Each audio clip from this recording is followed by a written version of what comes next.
Welcome to the Spa Girls podcast, the self-publishing podcast for authors. You're in the right place for the best writing, marketing, and publishing advice, plus interviews with industry experts and best-selling authors. I'm Cheryl Phipps. I'm Wendy Vella. And I'm Trudy J. And welcome to the podcast. Welcome. This week, we're very excited to welcome the lovely Kait Nolan. Hello, Kait. Welcome, Kait. Hi. So exciting. Yeah, pretty exciting. So Kait's a small town romance author, which Wendy is super excited, and Cheryl, about talking to you about, because they both write small town romances, and we're going to be picking your brains. In a nice way. In a nice way. But first I'm going to read your bio, which I pinched from your website. And then we'll get right into the questions. So Kait Nolan is a USA Today best-selling, RITA Award-winning Mississippi author who calls everyone sugar, honey, or darling. And I know I'm not pronouncing that right or saying it in the right way, but I'll get you to say it properly. You'll get them all by the end of the interview. Yeah. Oh, good. And can wield and bless your heart like a Snuggie or a saber. Again, I'm really excited about bless your heart. Bless your heart. And then, depending on requirements, she believes in love, laughter, and that tacos are the world's most perfect food. I agree. When she's not writing, reading, or wrangling her family, both the two-legged and the four, you can find her obsessively watching the Great British Bake Off. Oh, awesome. Yeah. I love the Great British Bake Off. Yeah. My favourite. Okay, so Kait, I'll let you get started. How did you get into writing and self-publishing? Like, where's your journey been going from and to? Oh, that was a very, very long journey. I was one of those people who started when I was very young. I was 12 when I wrote my first book. Oh, wow. It was a really random sort of side thing. I met my best friend, my grade school best friend, Adrian, in the 6th grade. And because the way that my hometown was, there were multiple elementary schools that then fed into the central 6th grade. So that was when we met, and we had a phone conversation that night. And I don't remember why we decided to do this, but by the end of that conversation, we decided we wanted to write a book together. And so it was about this pair of, I don't remember, sisters or cousins, something, whose dad owned a summer camp. And it was about their sort of adventures with that. And so we worked on this thing in our little spiral bound 3-subject notebook, and they kept aging up every year as we did. And eventually that sort of fell away. But at that point I had been written by the book. I loved writing and the stories and just sort of immersing myself in other worlds, and frankly coming up with way more interesting things going on than were actually happening in my life. And so that was just that was where I got started. And so I was writing and completing novels back in high school. I got my first rejection letter when I was 15. Wow. Which is still in a box somewhere. I was really, because back then it was before YA was a genre. It was not considered a thing yet. We had Christopher Pike, and we had, I don't know, there was not the nuance that there is now. There was we have 12-year-olds with the hormones of college students, and then we had some, you've never met a teenager before, have you? And then there was LJ Smith, and because Vampire Diaries, they came out when I was 12, and I read those, fell in love with those actually at camp. One of my cabin mates introduced me, and I wanted more of that. She was really my first entree into what was going to become the YA genre. And I read through her entire catalog, ran out of it. And so then I started writing what I wanted to read. And so I actually started out in paranormal. And basically, I always wanted to be a writer from the time I was little. And it's not what you call a practical job. And so my parents were like, "Oh, that's nice, dear. Now go get a real job." And so I did. And I got... I have a master's degree in clinical psychology, and I spent 15 years working as a research psychologist and college instructor, all while writing all the way along, because that was what I actually wanted to do. I bailed on my PhD when I was 25 because I was like, this is not going to make me happy. And so that was when I started treating writing like a job. And it took until last year. I quit my job in January of last year. Up through that period, because student loans and debt and all of the stuff that we all have to deal with when we get out of school, I worked 3 jobs for a long time, Wow. while I was also writing. And so that was sort of like the measure of success, was like, ooh, I get to get rid of a job. Yeah. And so eventually I worked my way down. And so I was able to finally, I had a personal sort of come to Jesus moment with myself during lockdown and the pandemic, because I'm like, I'm done. I'm done. I do not want to deal with this anymore, because there was a whole lot of just wrangling of crap. And I think I had the same sort of realization that everybody was wrestling with during lockdown, of like, dear God, life is too short to deal with this bullshit. I'm sorry. Are we allowed to swear here? Yeah, you're we fine. do. Sure. It's terrible. And so anyway, I ended up giving my boss like 8 months notice, and she's like, fine, but you have to find and train and hire your replacement. I'm like, cool, got you. So I did that, and I left in January, and it was like the greatest gift I ever gave myself. Yeah. Wow. And so that's sort of like how we have arrived today, where I'm actually like getting to do the thing that I wanted to do from the time I was 12, Yeah. full time, All day. and frankly way better paid than I was in academia. Yeah. How did you go from paranormal to small town? Like, had you always liked small town, or is that a? So, I when I was 25 and I decided that I wanted to take writing seriously as a job, I started kind of playing around. I had some trunk novels that I'd been sitting on, because I sure didn't have time to write in grad school, because grad school. Yeah. And I dove back into paranormal because it was something that was not real world. Real world was like, I graduated in a recession. Nobody could get a job. Things were crappy and terrible. And oh, hey, they're sounding awfully familiar now. And so I wanted to escape. I wanted a world where there were like big solutions to big problems. Yeah. And so rolling around in about 2010, that was when kind of like the very, very early days of self-publishing. And I had an author friend who was like gung-ho, all excited about it. I'm like, well, I don't know if that's the right path for me, but maybe I'll put out like some novellas and see if I can start building an audience for the series that I wanted to pitch to New York, which I did. And I had some pretty solid early success back in the days when you put it out and they will come. Yeah. Clearly this does not exist anymore. But at the time, my agent did come. She saw what I had done and was sufficiently impressed that she offered me representation. So I'm like, cool, okay. And so I pursued New York for, I think, 2 years, which was terrible. Just because the entire structure of that is like this massive hurry up and wait. I was working the 3 jobs at that time. And so like, I'd be waiting. And then suddenly they needed something yesterday. And I couldn't function that way. I didn't have that kind of latitude in my schedule. And so like, it just put me in the nut house. And so my agent and I ultimately, this was probably my first bout with burnout, to be honest. And so my agent and I, we amicably broke up. And I was like, I'm going to go back to self-publishing, because I didn't publish, but I think 1 book during that whole span. And so when I had some sort of like almost post-traumatic stress reaction to the series I had been trying to write.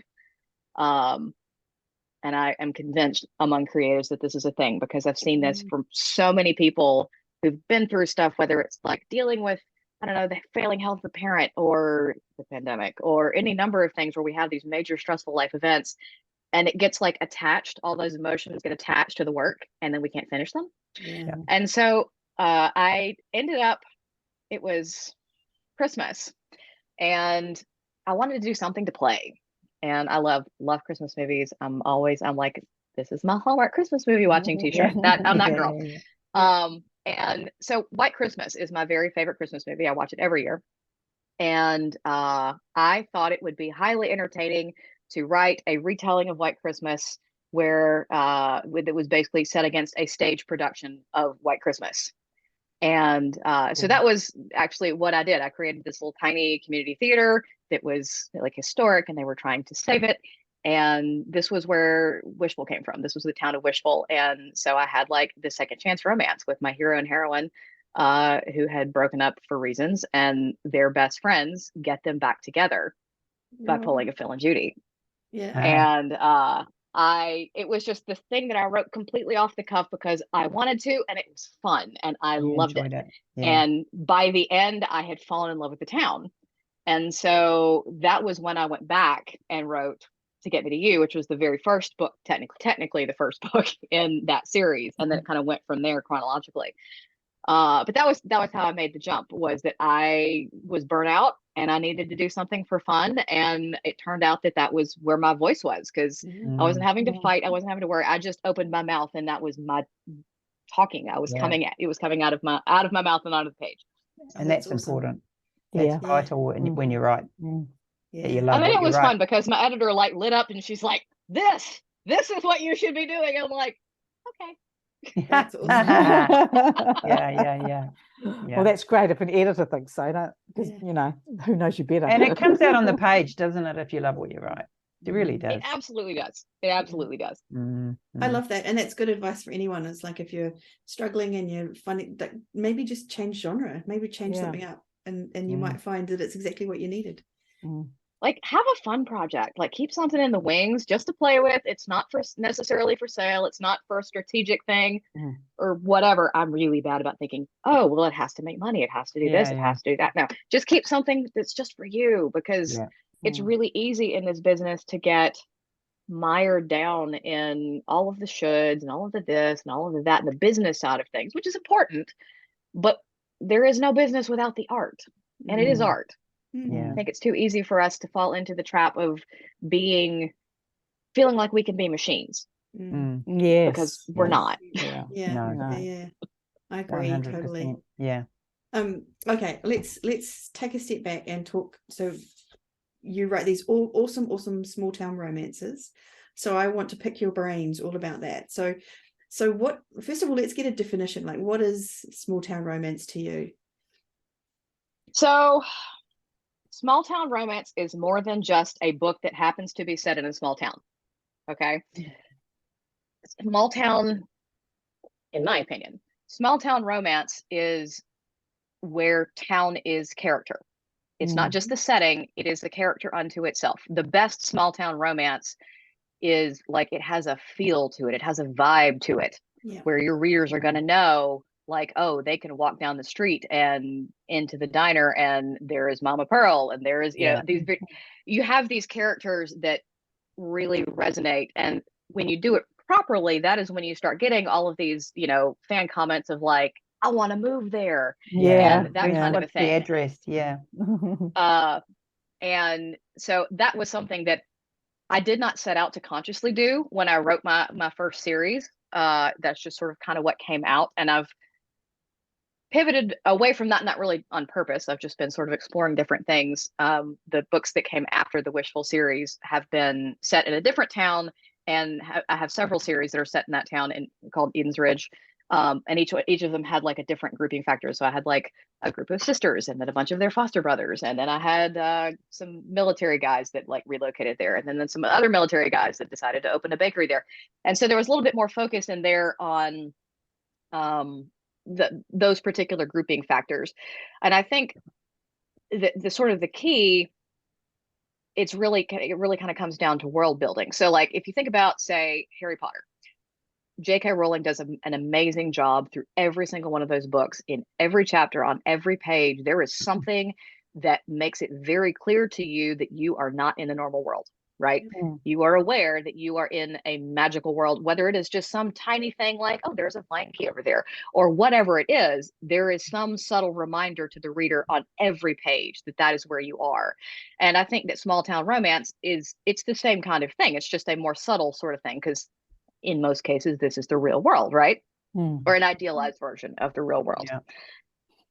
So I think that's kind of where it is. It's not just as simple as, oh, this happens to be set in a small town. No, so how do you build your world? Do you do a research on a place first, or do you just, what's your starting point for building your town? I definitely don't use real places. Yeah. That's too constrictive. No, I mean, change the names. Do research on a town and then change the name, sort of thing. I have too much of a hang up about getting things right. Yeah. So even if I did, like, I have to make it my own thing. When I created Wish, I'm from Mississippi, lived here my entire life, and there are 1,000,001 little small towns floating around. And so I took pieces of some of the places that I'd lived, some of the places that I'd visited, and in some cases just things that I had seen online about other places, because I'm like, oh, that's cute. And just sort of like made a map and started thinking, if I was creating my own town, what would I want here? Well, I want an ice cream shop. We're going to call it Lickety Split. And, I wanted this or I wanted that. And I think with small town, it's very important to have, there are certain elements that you expect, right? You're going to have some kind of like eating establishment, usually like a diner, cafe kind of place, because this is going to be a gossip hub.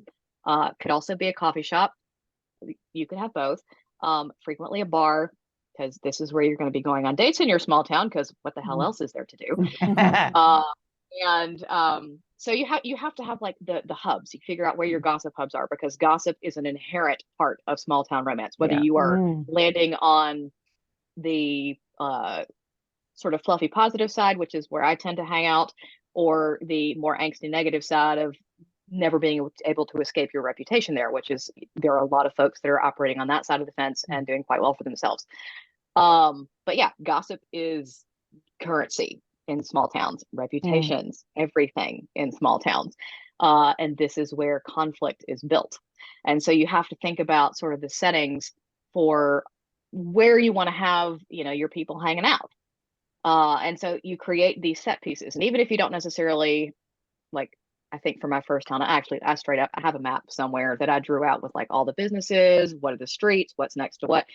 There are 16, 18 something stories that are set in that. So it became relevant because I kept referencing things. And I never, ever learned my lesson and made a series Bible.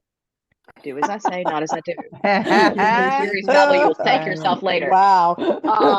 But you have your set pieces that are going to show up consistently in that book, in any future books. And I think most readers, I believe, and I could be skewed on this because this is simply what I write, but I think most readers, when they're doing small town romance, they are expecting a series because they want to come hang out in this town for more than one book. So when you are creating those set pieces, you kind of think about, well, where do you want to hang out for the next 3, 4, 6, 10, whatever number of books? And then, you can kind of like expand out. You start like with your core 3 locations, and then depending on what the nature of your stories are, you expand. Is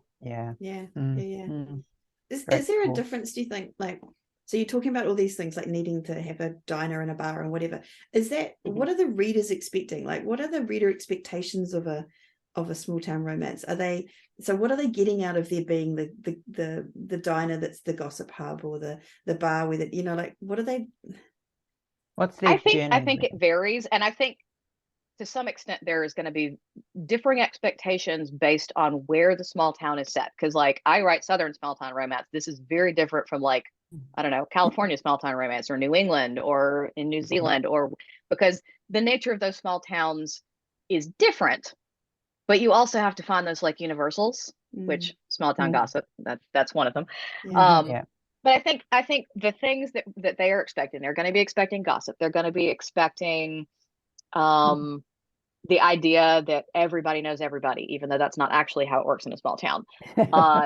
There's going to, I think one of the things that, I don't know if it's necessarily an expectation, but something that readers love is like, the granny network. You have the nosy old, blue hairs who are interfering in everybody's love life and got usually at the root of the gossip. Jill Shalvis does this fantastically in what was that series? It was set in, I don't know, out in California. I forget the series, but it was fantastic. Lucille, she wore tracksuits. We'll look it up and put it in the show notes for you. We'll have a look. I've read most of it, but I don't know the names. I can't remember. I've read all of hers, and so I can't remember the names. But anyway, but like, these are the kinds of things that they sort of expect. And like, it's fun to have like the granny crew or the grandpas or whoever you decide you want to use, because they make very convenient mentors for when your protagonist has completely screwed the pooch and needs to have their ass metaphorically kicked so that they can go fix the problem. So I think, all of those things are sort of reader expectations. For my own work, the thing that I really leaned into that people seem to like is that I really write a lot about the town coming together. Wishful was all about like saving the town or saving businesses within the town and that kind of a thing. The problems that were dealt with in my other series tend to be more personal, but it's that sort of like unifying factor. And like you can use not just town as character, but town as a sort of found family, because everybody wants to belong, right? This is a universal human desire. And so most people seem to be coming to small town, or at least they're coming to my small towns, because they want that sense of belonging. They want the sense that like everybody knows my name. Somebody is going to give a crap if something is wrong with me. You know, we're going to be the people bringing like the death casseroles when somebody passes away or whatever it is. The idea that we are not alone. And I think that's something that is much easier to do in small town stories than it is in big city stories. Just because it's just the nature of the story. In a big city, you're going to be ending up doing like a small sort of like found family group within the city, like in Friends or whatever. Yeah, that's so true. I think you're right. That's at the core of what you're trying to do in a small town. And people read because they're trying to vicariously live through the characters, right? So it's you want, and they're looking for that. Yeah, I think that's very, very true. So you've kind of talked about this a little bit, but my next question was, what do you need to make sure you provide for the readers? What aspects of your book do you consider indispensable? Is there anything else aside from what you've already mentioned? Like I found your books quite emotional, like quite very. There's a you don't shy away from like big things. You know, like some of that is probably because I come from psychology, so these are things that I like have studied a lot and care a lot about.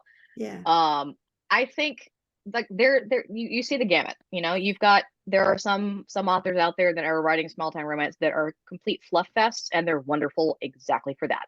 Because, you know, somebody doesn't want to read something heavy because, hey, we're in a pandemic or whatever is going on in their life. They want to escape to this place where the worst problem is going to be that, I don't know, their skirt got caught in their pantyhose and everybody got, you know, flashed or whatever.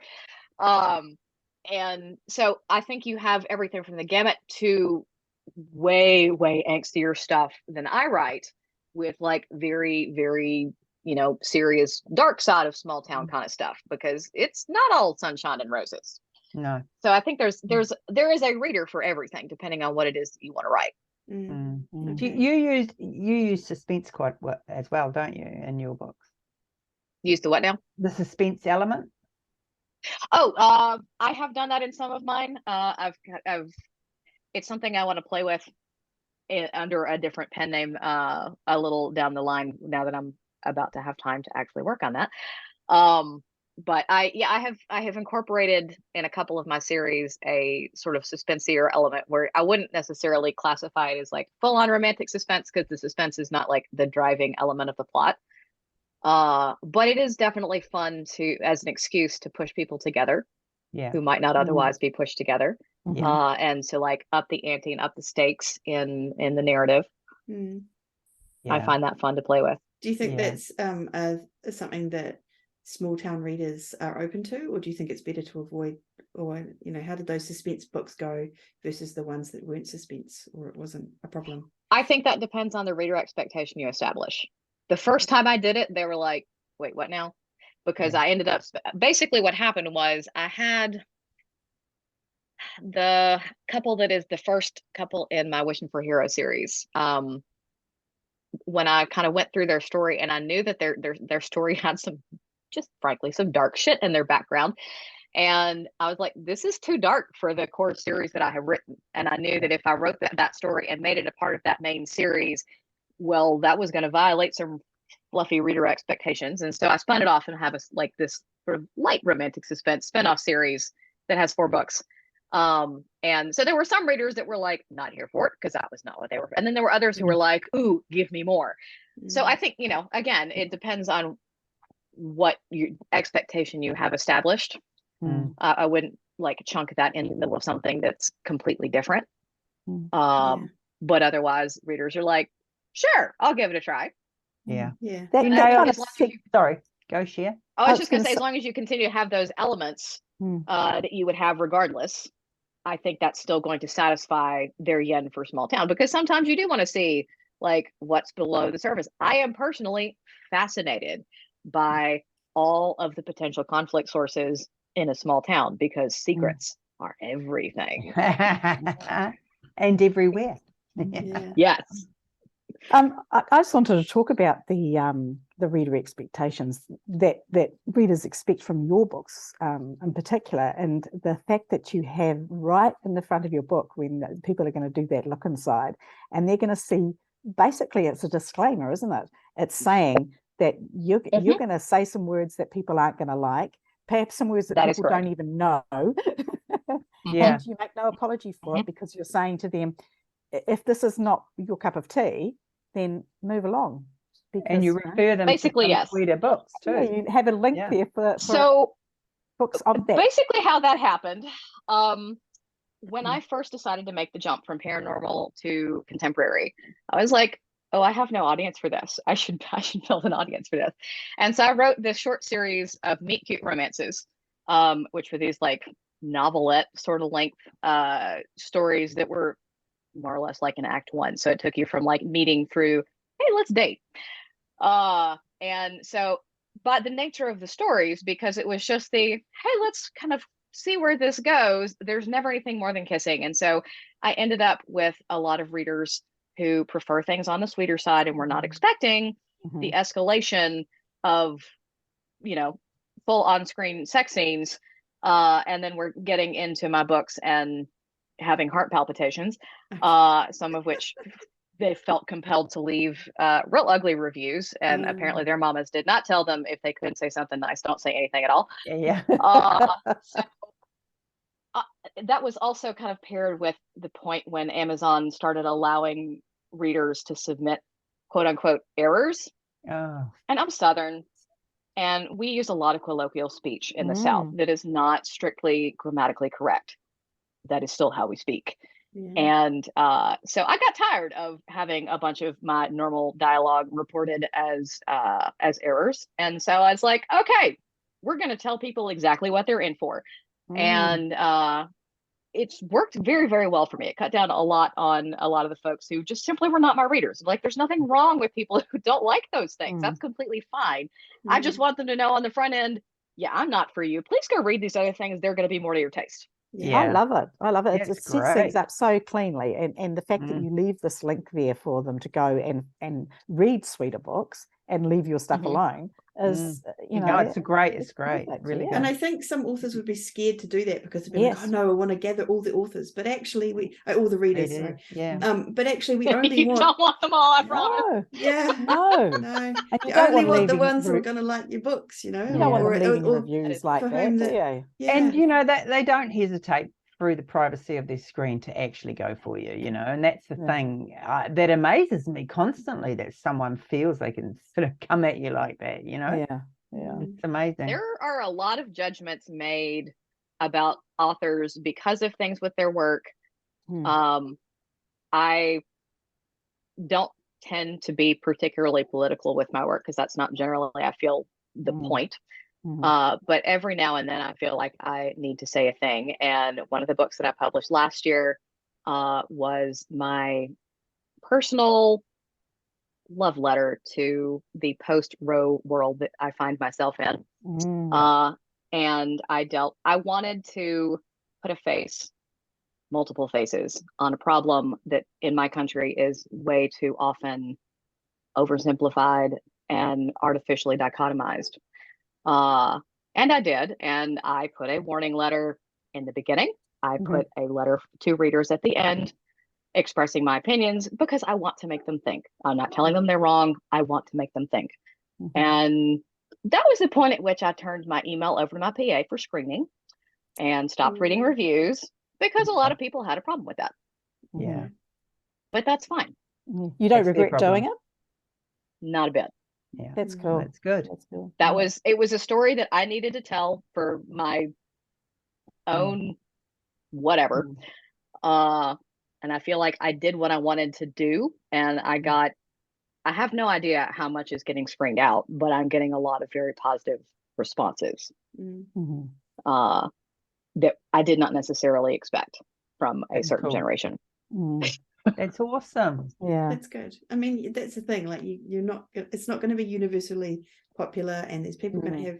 It is quite a. There's But that's okay, you people know. on People either need side, to but it's understand that, you know. good that you're Yeah. getting Move on. positive remarks Yeah. and that you're making. I don't know. Can I just ask, when you write, do you factor in tropes before you start? I mean, for marketing Yes. purposes. Yeah. Well, I didn't used to. No. Wishful was sort of my willy-nilly write whatever the heck I felt like it. It was, I broke a lot of rules and I have learned a lot since then, because like that book or that series, I wrote whoever I felt like writing, whether they'd been seeded in the previous book or not. I do not advocate doing that. It's a problem for sell-through.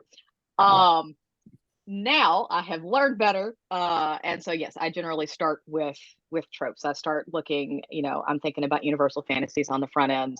I'm thinking about like, I am a rabid plotter. So I am that person who my outline is 10% of the entire novel's ultimate length. I know exactly more or less where I'm going, and I know I have a lot of friends who are pantsers and plantsers and whatever in between that are. That's what I am. They have hives when they look at my outline. They're like, "Don't you get bored?" And I'm like, "No, they tell me new things every day." Yeah. That's awesome. I'd love to. How many like words? How many words do you? 1,000 words? to plot? You mean? No, like your books. Sorry, how many words are your books? They vary. I historically have like hung out in the neighborhood between like 55 and 65. That's kind of like my happy area. But now that I'm writing full time and no longer having to juggle my brain with a whole lot of other day job crap, I have more attention that I can put into the plot. So they seem to be getting longer. Yeah. That's awesome. So you mentioned universal fantasies there, and I'm thinking I'm in Theodora Taylor's group, so I'm hoping that our listeners kind of. So Theodora Taylor has the universal fantasy concept, all about the butter and all the things like that. And some of the ones for small town romance that she's talked about is or that people have talked about is the idea that you can not lock your doors. That's crap. Yeah, I mean, I know I live in a small town, but that was like someone mentioned, the idea that you didn't have to lock your door when you went out in this small town, and also the inn that you inherit and you have to do up, those kinds of things, or the old ramshackle house, this big city person going to the small town and doing up the ramshackle inn and meeting all these best friends forever and things like that. Is that? I think there's certainly a lot of readers who enjoy those types of stories. I am a big fan of like the homecoming of the person who like left and went to the city and is coming back. I have just a personal hatred of the ignorant big city person coming in and being an asshole, because inevitably they are assholes and look down on like. And I'm like, I am aware that not all city people were raised in a barn, apparently, and with no manners. But I see this trope like done over and over again, and I'm like, y'all don't know how to behave. So that personally just leaves a nasty taste in my mouth, because it's like they always seem to make the city person completely inept, as if they have no skills to do anything, and they're rude. And I'm like, I know lots of people from cities, and this is not how they are. So why is this persisting as a thing? It is. You're right. That's funny. I'm just immediately going through all my books thinking, have I got one of those? It's funny. It just goes to show that there's lots of different places and lots of different themes that people are. I just thought that was funny. Like some of the tropes or some of the universal fantasy ideas around around small towns aren't necessarily true. Do you know what I mean? It's like it's the idea of someone who's not, like someone who doesn't live in a small town, maybe is living in a city, reading a small town romance, thinking, oh, wouldn't this be lovely? Wouldn't this be a nice place to live? There's lots and lots of big city people coming into small towns and starting completely unrealistic businesses. This is a thing that my editor laughs at me for on the regular, because whenever I'm always having people starting new businesses, but I'm sitting down like coming up with viable business plans as part of my plot, even if it doesn't make it onto the page, because like I'm that person who's looking at like, really, you think you're going to fund like 17 people as an employment with a small town bakery in a town of 2,000 people. You think that's going to actually fly? What? And because these are things that I think about. I think a lot of readers are like, meh, I don't care. I'm not questioning that. And that's fine. But I think a lot of those expectations, like the not locking of doors, and a lot of that is nostalgia for, like, the good old days back in, like, the 50s when that was normal. Yeah. I can't speak for other small town romance authors. I know that my readership tends to skew older. I have an enormous amount of readers who are retired, because that's why they have time to read all of my books and everyone else's. So I think there's a fair amount of nostalgia, I think, for, like, when they were children and some of these things were actually, like, a thing. That's interesting. That's an interesting point to make. So an older skew, is that, I mean, do younger people read small town romance, and it just happens to be sure. the other one? I do an annual reader survey because my background is research, and so it's been interesting to sort of watch. And I think it's more, and there's a self-selection component involved, and I definitely have younger readers.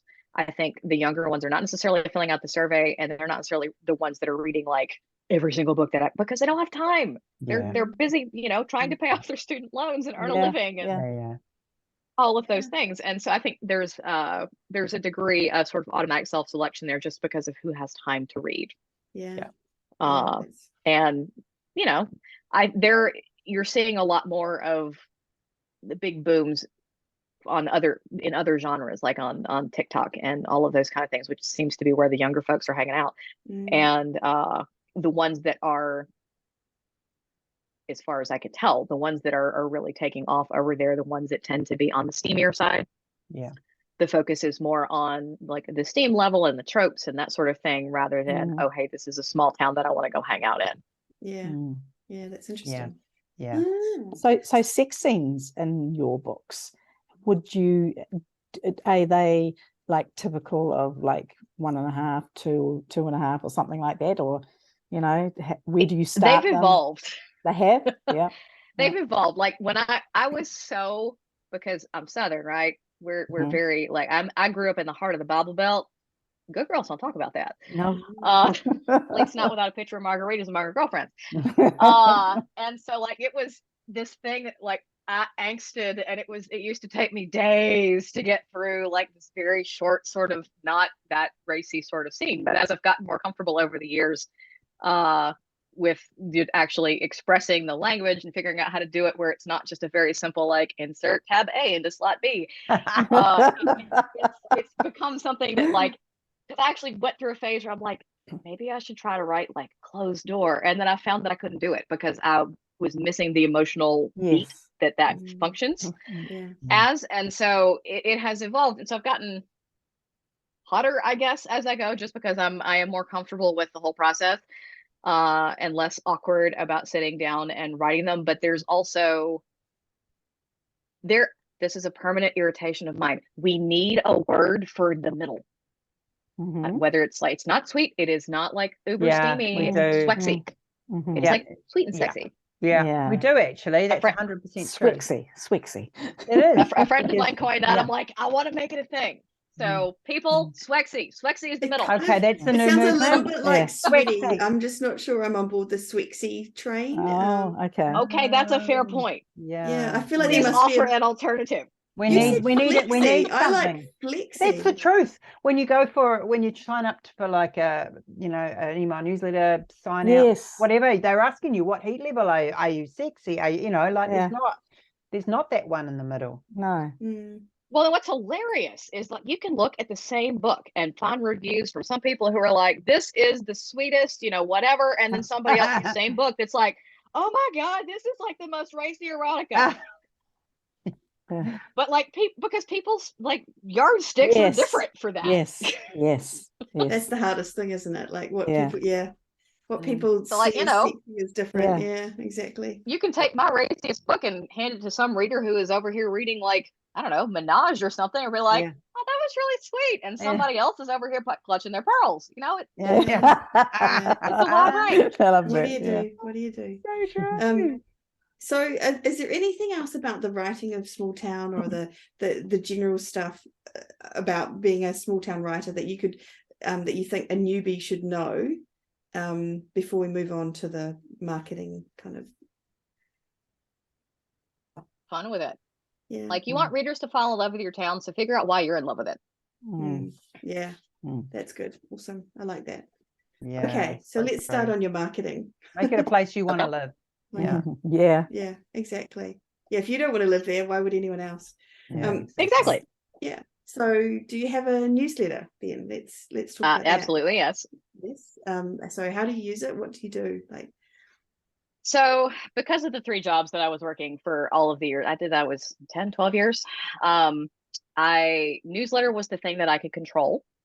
It was the thing that like I didn't have the bandwidth to deal with ads or any of these other things. And of course, a lot of this just sort of arose because nobody used any of it when I started. But newsletter was where I decided to put my limited bandwidth to grow. And so basically I mail out weekly. And like I have a massive backlist, so I have stuff to talk about. I know a lot of people are like, oh my God, what do I talk about? I've only got 4 books or whatever. Talk about what you're reading. Talk about, like, I spent a decade as a food blogger. So actually once a month I share a recipe. And that's just general, I reusing like old content, and folks are like, oh, I'm gonna make that for dinner tonight. You know, and so like I've got I'll have like an email about like, oh, you know, here's a pre-order for what's coming up. Here is a sale I'm running on this. So there's like, and then I do less of this now than I did to begin with, but in the beginning, like I would tell random small town gossip stories. Yeah. Which was actually, that is one of my favorite parts of writing small town romance, is because when you write small town romance and you talk about like the gossip, people then want to share with you the gossip that they have heard in case it ends up in a book. And in fact, it sometimes does. Oh, that's brilliant. Wow, that's brilliant. So when you say sharing random small town gossip stories, you're talking about real life gossip from where you live and what's happening. Yeah. And then so like so years ago, I think I heard this story from my mama, but I can't quite remember. And this did actually make it into a book. There was a dude that was high on who knows what, who apparently was leading the police on a high-speed chase through my hometown and was like tossing his clothes out the window as he drove, ends up pulling up, screeching into the yard of the Missionary Baptist Church and runs streaking through the Sunday service, where he was finally tasered by police. Oh gosh. How many you used that? Did you use that in a book? I did use that. That's awesome. Nothing like that has happened in my small town, I just have to say. Or at least not that I've heard. Man. Oh my gosh. Yeah. So like that is the best story. It was fantastic. So like people will share all kinds of random, like, well, this happened in my, so this was my favorite thing, was getting these emails from readers like, here's this crazy thing that happened in my hometown. Because like fact is so often stranger than fiction. It's like, nobody's gonna believe that. I'm going to use it anyway. That's brilliant. Because it's funny what you get the replies about, right? Like I just put a thing about cats versus dogs in my newsletter, and I got so many replies. People telling me all about their animals and their cats, and it must be the same. Love to talk about their pets. Yeah. And I guess the gossip is the same kind of thing. It's like, here's my story. Here's the stuff. Yeah, it's one of those topics. Oh, that's brilliant. I like that a lot. So yeah, like I think there's with the newsletter. So I've got like my weekly mail out anyway. I also, because I have a massive backlist, you can't make the assumption that somebody who picks up one of your books has then read all of them, because most people haven't, right? You can't just assume that people are going to immediately go to Amazon and see, oh, here are these 53 books, let me buy them all, because who's going to do that? Nobody. Maybe 2 people. And so I'm actually consistently shocked by the number of people who don't use Amazon or Goodreads or something to actually look to see what is part of a series. But this is I'm high input, so that's a thing I am automatically wired to do. Apparently not everyone is. But anyway, I have a backlist automation that drips out over, I think we're into 2.5 years now, because my backlist is that long. But I basically have an email that I've written about each one of my titles, about saying, not in a salesy kind of way, but just saying, hey, here is this book and this is why you're going to love it, and hitting things like tropes and universal fantasies and like, oh, hey, if you love so-and-so's book, I know you're going to want to hear about these two people that I was hinting at in that one. And so it's something that it doesn't have like any kind of price or sales or whatever tied to it, because you want it to be evergreen. And that drips out for me because of how many I have one dripping out like every 2 weeks. And so it depends on as well as your newsletter, or you just every second week you don't write a newsletter? Or no. While I was building it, I used it as part of my newsletter sequence. Yeah. And then that email got moderately adapted and chucked into the backlist sequence. So the people who have already seen it would not see it again because they're not in the backlist sequence at that point. Okay. And so I think a lot of people balk at the idea because they don't want to, we get so much email and we don't want to be a bother. We don't want to annoy people. The idea is you have to figure out what you are offering them of value. So I try very hard not to ask them for anything. I am trying to consistently present that this is what is in it for you. Yeah. This is why you're going to love this. This is why you're going to whatever. Like if I'm asking for a thing, it's like, hey, reply back and tell me what you're reading right now. Or, do you have any crazy small town gossip? Please let me know. And that sort of thing, which is good because the more replies you have, the better you look to the robots and whatever that are trying to decide the deliverability. So I've got all of that. Giveaways? Do you do giveaways? Not usually. Yeah. Not, at least not through my newsletter. No, I'm lying. I forgot that I started this last year. So actually I have like a monthly giveaway, where basically there's a button that they can click that tags them every time, they click on it. So they have an opportunity each week to click on this button and it enters them into a drawing for, $10 in book money to whatever vendor they prefer. I'd forgotten I started that when they made the changes to all the newsletter stuff with the deliverability and the click rate and all of that, so that we don't actually know about what the real open rate is, because I wanted to basically train people to click. That's a brilliant idea. Just get them to click to enter it at a competition. Oh my god. Totally swiped that from somebody else. Can't remember who. Yeah. Right. So I definitely, that the newsletter is where I spend the vast majority of my marketing effort, like personally. And then I have a person who runs ads for me. And then I also have a rotating contingent of like paid newsletters. So like, BookBub, Free Booksy, that whole shebang. Because I have a large backlist and multiple first in series, I always have some first in series free that I am rotating through promotion. Are you KU or wide? What are you? I'm wide. Okay. And so I'm back on the newsletters. Do you mind saying how many? Are you continually trying to find people to get into there? What's the main way they get in, and how many do you have? There are multiple different ways. I'm sitting somewhere around 27,000. And have really I'm starting to actively push growth again, now that I have the brain space to think about it. Some of the ways, like I built a big chunk of it in the beginning, in the early days, just with a straight up reader magnet, that got offered to anybody that showed up on my website for whatever reason. And I had 10 years of blog content. So I had lots of people showing up on my blog that had no idea that I was writing romance, but they got offered a book and a lot of them took it. How many of those turned into real readers? I don't know. I gave away a lot of books. So I've done a whole lot of reader magnets, like in the backs of books, and I've rotated out which book was on offer.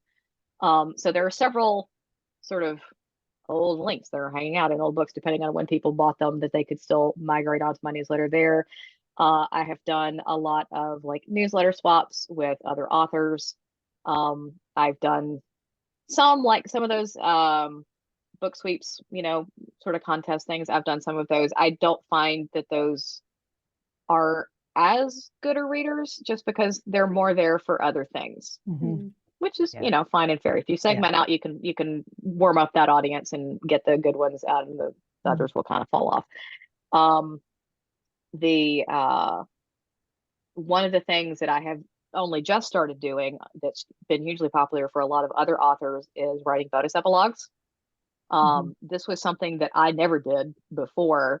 I am high futuristic, and so I don't like, once the book is done, it's done, and I am no longer thinking about it. I am moving on to this next thing. I'm so glad you And said so that, because I struggle with epilogues too. And me too. I have this to write is why. them. This is why. Yeah. If I started last year, and I was like, if I make it a part of the book while I am writing the book, then my Yes. brain doesn't balk. It's fine. And Yeah. so that's the policy I'm doing moving forward. But I decided that I was just going to task myself with going back to write a bonus epilogue for anything I got a book club on, because I figured that's a lot of eyeballs are going to be on on it. So Absolutely. that's a good opportunity to speak. And unfortunately, I have the data that proves that yes, in fact, that's a good idea. So I'm stuck doing it moving forward. So going back to kind of revisit some of those old stories and try to come up with like, oh my God, what are we going to talk about? That is sometimes hard, but it does actually work. And I don't know, grand scheme of things, because lots and lots of people are starting to do this, and that means lots and lots of people are being asked to sign up for newsletters, and there are some readers who are vocally getting very annoyed about this. Yes. Wanting to know why we don't just include it in the book. We don't respond to those. No. But it's, I don't know how long that's going to work, but for right now it's working, and I think there's a significant enough chunk of people who are continuing to sign up that it is worth doing. And I think it is also worth, depending on where, like I use ConvertKit, which has a lot of tagging options and a lot of automation. I use lots of automations. And it is worth doing, even if it's like the same chunk of super fans that are getting all of your bonus epilogues, then you know who your super fans are. And that is a useful piece of information. Okay, true. That's awesome. Do you get many book bubs? You mentioned them. I have been generally very blessed by the book bub gods. They like me. I had 9 last year, Nice. which that some of those were group projects. Most were mine. They were all free. I don't tend to, I only go for the free ones. The 99¢.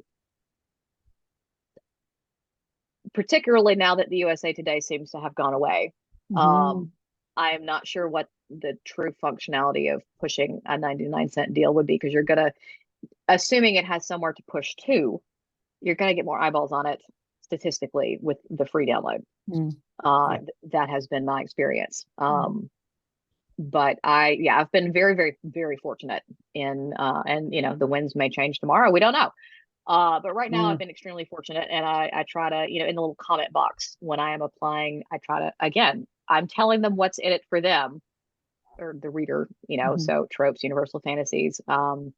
If it's like a series that has really great sell-through, mentioning any awards won, USA Today cred, whatever. You're basically trying to say, hey, I know there is a human on the other side of this, and be polite and wish them well, and say, hey, I hope you have a great day and your preferred cup of caffeine or whatever. Because I think we are too prone to do the click, click, click, done, and think about it as an automated process when there is a human on the other side that is having to filter through all of those. And I think that has made a difference in how often I manage to get through. And beyond that, it's a numbers game. I have a massive backlist, so I have a lot of books that I can throw at, and so I apply a schedule. So the moment that I have a book bub that is run, the day after, I am applying for something else. And if the moment they say no to that one, I'm applying with something else. And so yes, I have gotten a bunch, but it's because I've applied a bunch. Yes. And I think that is a thing that a lot of people forget. They get discouraged, like, oh, book club doesn't want to take it. And like, if you don't have a lot of books, then that's a challenge. You don't have as many to offer up as an option, but like always consistently apply. So what percentage? Because I think that's a very true thing. It's like you got 9 and people are like, oh, she applied 9 times. But how many times would you? I don't actually know. I didn't look to see how often I applied last year, but like it had to at least easily be in the 30s. Okay, that's good. There That's awesome. Like, just goes to show, don't take it as and I had a question, but now I've forgotten. Okay. So have you ever been exclusive? Have you ever been exclusive with Amazon, or have you always been wide? I have always been wide. because I started so early, in the very, very, very, very early days of self-publishing, literally the moment anybody came on the scene is like, oh, we can publish here, cool. I was pushing my book out because I wanted to get it to as many folks as possible. And I have a lot of friends who do marvelously well with KU, and I think it just depends on sort of how. I think it somewhat depends on genre, because there are some genres that are more successful over there than others. I think KU definitely favors like longer books because more page reads. And I think that it depends on how quickly you write. And because I was juggling all the jobs and stuff, I produced a lot slower than I think would have been necessary to feed the beast and consistently make the algorithms happy in KU. So I have never taken that particular plunge. I do not currently have plans to take that plunge, but I have learned never to say never. Yeah. Very true. And how many books do you write a year? That has also varied. It has gone from anywhere from like 3 or 4 to, if you're not counting box sets, like 7. That's a lot. Okay. That's a lot. It's worth noting that was my second bout of burnout. Right after that, I don't advocate writing that fast if that's not your natural thing. Yes. So How soon do you box set? How soon after a release do you box set? I tend to do, so I have a few different kinds of box sets. So you've got like your box sets of the series or components of the series, depending on how long it is. And then I also do, I like to do at least 1 or 2 like group box sets with other authors, just, as a freebie out there. We're all jointly pushing the thing, trying to do cross promote, get some new readers. For boxing up existing series, I tend to wait at least a couple years. And that's not necessarily been a strategic decision up to this point. It's more just that's kind of how it's worked out. I've got a box set that I'm going to be releasing in May this year because I realized, oh, hey, I've never boxed these up before. And these were books. The last one was published in, I think, 2017. And then there are others that have been done more recently. I think that I tend to use box sets to fill holes in the publishing schedule. Like if I'm going to be going to Australia for Rare. So I was like, I'm not going to be writing in the month of April. So let's push some things out. What can we slot in for May? And that's kind of how that happened. One of the other things that I have done that has served me well, and again, I can do this because I have a lot of books. I will put out box sets based around trope. So that because I think lots of people have done like, oh, this is a series starter set. I've got one of those right now. Where they will put free first in series from multiple series in for try. But I will also do it based around trope, which gives people an entrance into multiple series in kind of a different way. Because we all love trope. It's like, I am a sucker for Best Friend's Big Brother, Second Chance Romance. Like everybody's got their personal crack. And so if you can come up with a really hooky, very clearly, this is what this trope is, like title, then people will eat it up. And I've been very lucky that from year to year, it kind of depends on which trope that I have chosen as to how good the sell-through is, but definitely has been worth doing. So if they're your own box sets, how many books would you put in? Because obviously if you were other authors, it could be a lot bigger, but if it was your own, how many books would you include? I don't usually do more than 3, occasionally 4.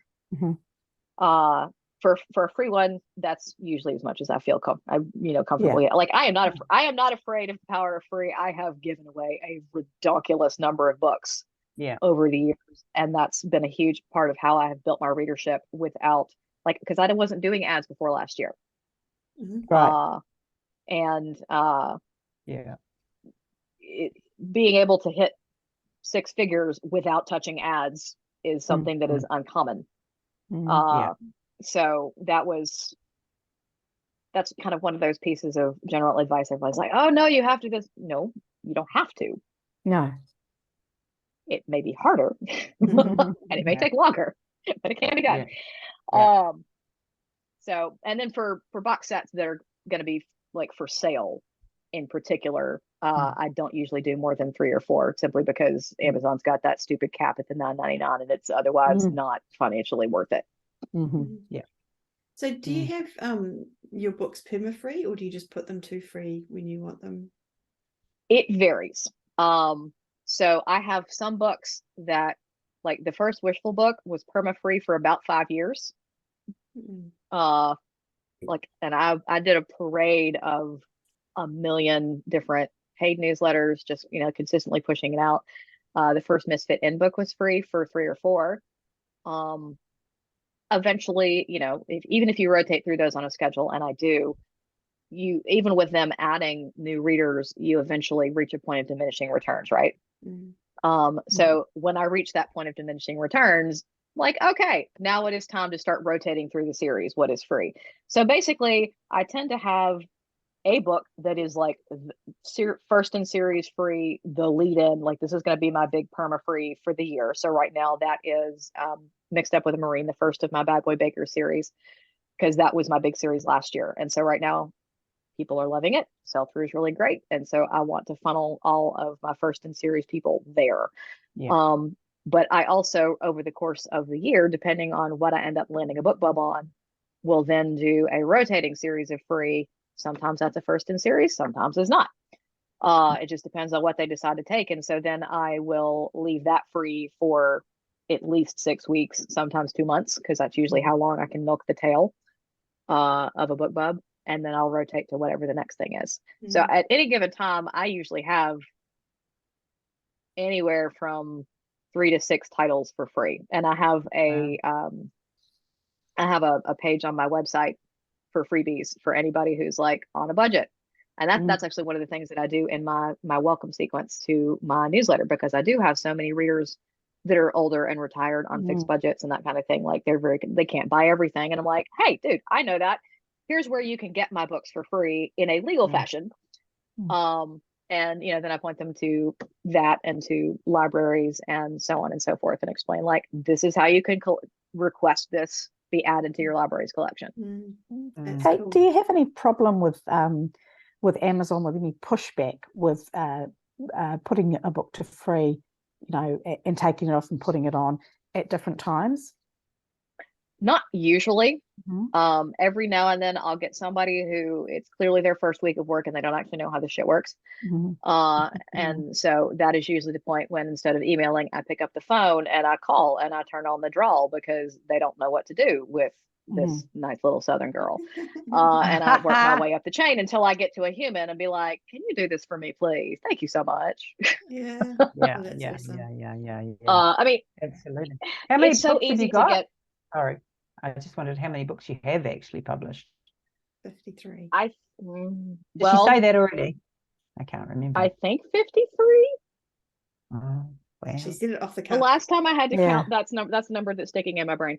I have some, my Do you know how many paranormal stuff has been like unpublished because I was never going to finish that series, and I got really tired of disappointing readers. So some of my backlist stuff has been unpublished, but no, I was just gonna say, like, it's so easy to get frustrated when there are these things that, you know, Amazon is in control of. It's like, oh, this is dumb. Why can't we, you know, just have control ourselves or whatever, and want to take it out on whoever's on the other side of that email or other side of the phone or whatever. And I don't know about you guys, but I did my own stunt in customer service, and it's never their fault. So like, it's worth being nice and being polite as humanly possible. Because you're going to get a lot further that way. Absolutely, 100%. If you're polite to people, they almost reply in shock when you thank them, and they'll go, oh, well, thank you. You know, you can tell they get so much bad stuff coming their way. You know? Yeah. I try to be always really nice. Doesn't hurt. No, never hurts.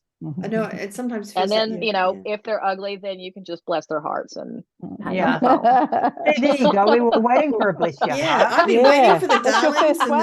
There will be none. I want to make a complaint to the management. There was no sugar honey darling or bless your heart until just then. I like to think that might be good, because I'm curious about a bless your heart that is wielded like a saber in a conversation. Like, how does one do that? Is that with gritted teeth? Oh, bless your heart. That might be like a next level conversation. Yeah. I don't know if we can get into that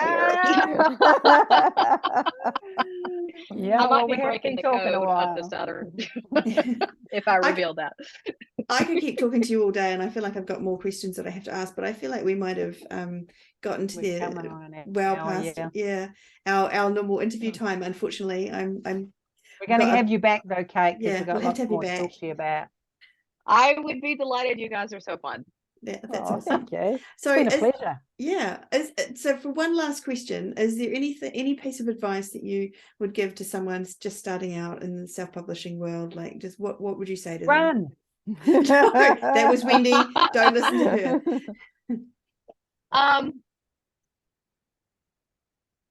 I think probably the thing that I would tell anybody who is starting out now is that you need to take every piece of advice with a grain of salt. That just because it works for one person does not mean it will work for you. It does not mean that it is the right path for you. So explore all of your options and talk to people who've been there before you and ask their opinions. And that's great. Take all that input in, take all that data in. But at the end of the day, you have to do what is right for you, and don't feel like you have to do everything, because nobody can do everything. Yeah. Awesome advice. That is very good. That's what we say all the time in the spa. I feel like you just just perfect thing to say. Yeah. Awesome. Yeah. And so thank you so much for joining us in the spa today. We've had a fantastic time. Thank you. Talking to you. Now, if someone wants to go out and find you in the world, where's the best place to go? Well, my website is kaitnolan.com, Kait Nolan. That's got my links to everything else. Okay, so you can find you everywhere else. Awesome. And so where can we be found, Cheryl or Wendy?